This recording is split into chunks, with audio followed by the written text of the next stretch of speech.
হেই WhatsApp বিআই, this is TI. তীব্র শীতের পরে কুয়াশার পরে ঝলময় একটা রোদ উঠছে। আসলাম হচ্ছে আমাদের সামনে একটা শশা ক্ষেত আছে, যেটা আসলে অনেক পরিশ্রম করে শশা ক্ষেতটা চাষ করেছি। তো সেই ক্ষেতটা দেখার জন্য আসলে আসলাম।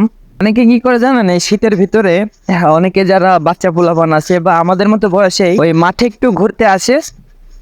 আসার পরে যদি খাওয়ার কোনো জিনিস থাকে আর কি, যেরকম শসা, গাজর, এইগুলো যারা চাষ করে, তখন আগে দেখে যে সেই জমিতে আসলে মালিক আছে কিনা। মালিক যদি না থাকে তখন ঠাস করে মনে করেন যে ওই শশা ক্ষেতের ভিতরে বা গাজর ক্ষেতের ঢুকিয়া পরে মনে করেন যে কয়েকটা শশা নিয়ে, আর মরিচ তো মনে করেন যে এখন মরিচের সময়, অনেকে মরিচ চাষ করছে, তো মরিচ মনে করেন যে দিয়া শশা মনে করেন যে খাই।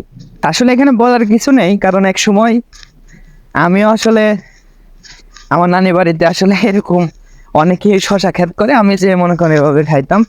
তো এটা খারাপ কিছু না, তবে অন্যের জিনিস খাওয়াটা আসলে খারাপ জিনিস না বলে খাওয়াটা এটা আসলে খারাপ একটা ব্যাপার।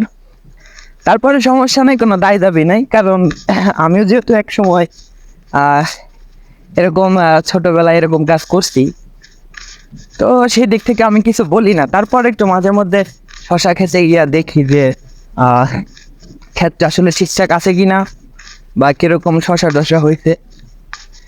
তো আমাদের বাড়ি থেকে আসলে আমাদের মাঠটা কিন্তু একটু দূরে, তারপরেও সমস্যা নাই। আসলে আমি মাঠে ঘাটে একটু কমই আসি, কারণ আসলে মাঠের কাজ খুবই পরিশ্রমের একটা কাজ।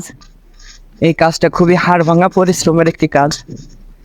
তো দেখতেই পাচ্ছেন আসলে চারিদিকে শুধু ওয়াও ওয়াও লাগতেছে, চারিদিকে খালি ওয়াও লাগতেছে।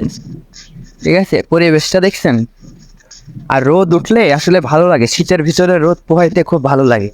যেরকম আমি ছোটবেলায় আমার নানি বাড়িতে খেজুরের পাতার পাটি পেরে রোদের ভিতরে ভাত খাইতাম সকাল সকাল বা দুপুরের দিকে বা বিকালে। তো খুব ভালো লাগতো, এই যে মিষ্টি রোদ, শীতকালে কিন্তু প্রচন্ড মিষ্টি একটা রোদ। তো এরকম আর কি, মাঠে ঘাটে আসলে একটু ভালো লাগে, মন চাই একটু ভিডিও টিডিও করি, আপনাদের কিছু দেখাই। তো দেখতে পাচ্ছেন আসলে আজকে রোদটা কিন্তু অসাধারণ লাগতেছে, অসাধারণ।